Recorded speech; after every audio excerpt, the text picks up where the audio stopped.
नमस्कार, आपका एक बार फिर स्वागत है वॉइस ऑफ कॉमन मैन पे। आज बात करेंगे वॉर्स की, और वॉर में भी गल्फ़ वॉर की बात करेंगे। 2 अगस्त 1990 को इराक ने कुवैत में इन्वेड कर दिया, घुसपैठ कर दी और कुवैत पे कब्ज़ा कर लिया गया।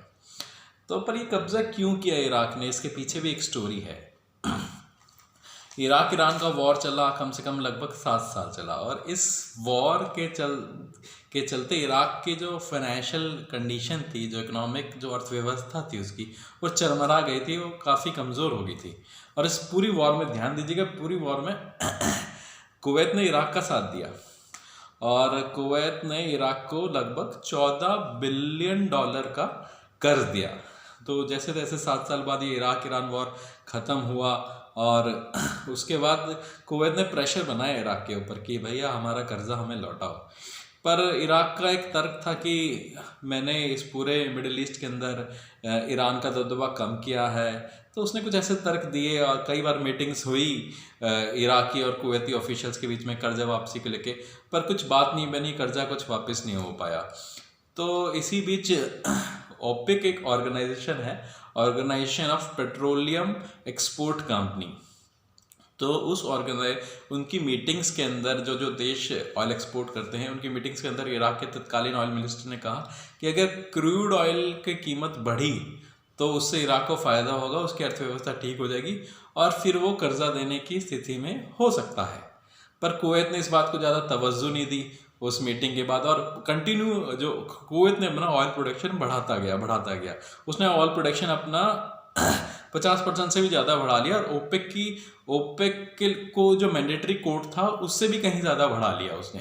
तो जब कुवैत ने इतना ऑयल प्रोडक्शन बढ़ा लिया, तो उस वजह से क्रूड ऑयल की कीमत बढ़ नहीं पाई, और इराक इस बात से काफ़ी खफा हो गया।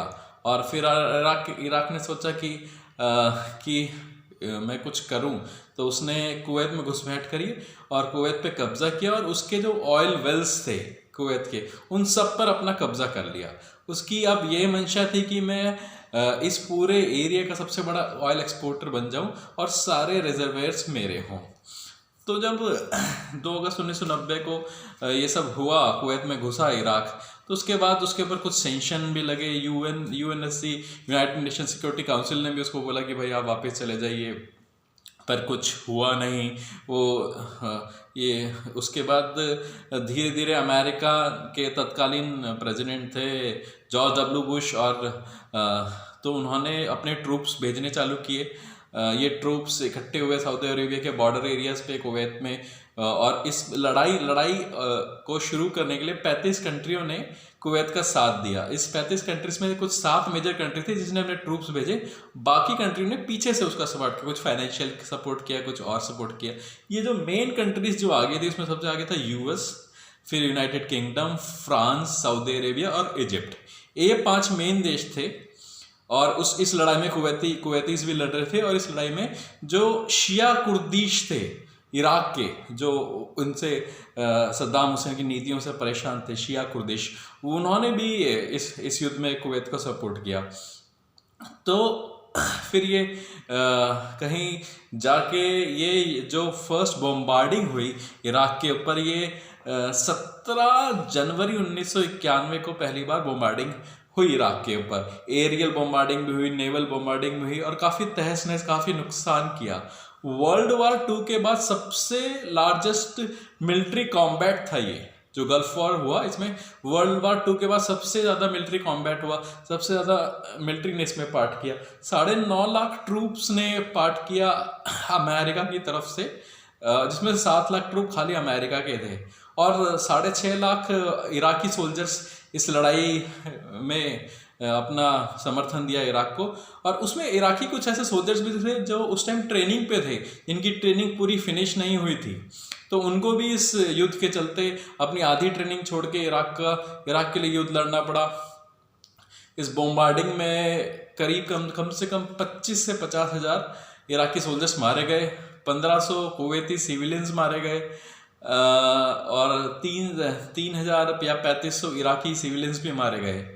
तो 17 जनवरी को ये बॉम्बार्डिंग शुरू हुई, और चलते चलते 24 फरवरी को ग्राउंड पे जो लड़ाइयाँ शुरू होगी। हालांकि कुछ मोर्चों पर, कुछ एरियल और नेवल में इराक बहुत कमज़ोर था as compared to America, but ground की जो लड़ाई थी, जो आर्मी की जो लड़ाई थी नीचे ज़मीन पे थे, उसमें कुछ फ्रंट्स पे इराक ने अमेरिकन फौजों को भी पछाड़ा, उनको पीछे खदेड़ा, पर फाइनली ये लड़ाई इराक हार गया।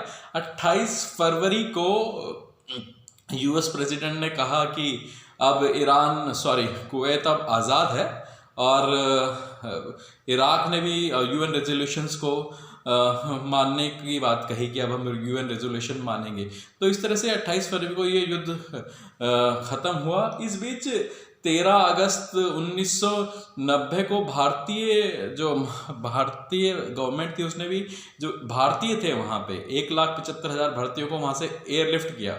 इस पर एक मूवी भी बनी अक्षय कुमार की, एयरलिफ्ट। तो 1,75,000 इंडियंस को वहाँ से एयरलिफ्ट किया। ये ऑपरेशन 13 अगस्त से 1990 से 20 अक्टूबर 1990 तक चला।